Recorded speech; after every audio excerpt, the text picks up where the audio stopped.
betul.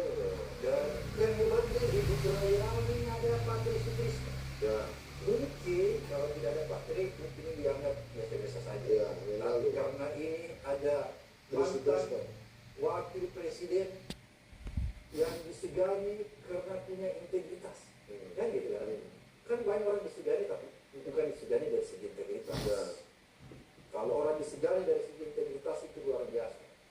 Tidak akan pernah pudar. Nah, itulah yang ada pada Patri Sutrisno. Sehingga orang tetap segan sama dia. Kira-kira Mas Densar, apa yang tanggapannya?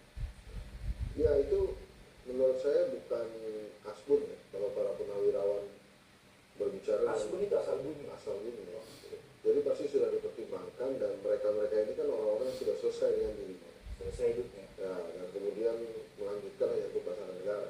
Jadi kalau Bang Abraham baca itu ada status 3 jenderal, belum termasuk Laksamana, Marsekal, Iya. beberapa kolonel. Saya tahu itu Mas Densar, karena saya diundang juga. Oh gitu. Dan itu ada 3 matra kan memang. Ya, Jadi lengkap itu.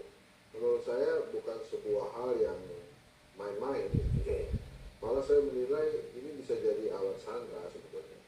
Kan kalau kita runut-runut sebelumnya kan ada menteri-menteri Pak Prabowo yang manggil bos kepada Jokowi kan.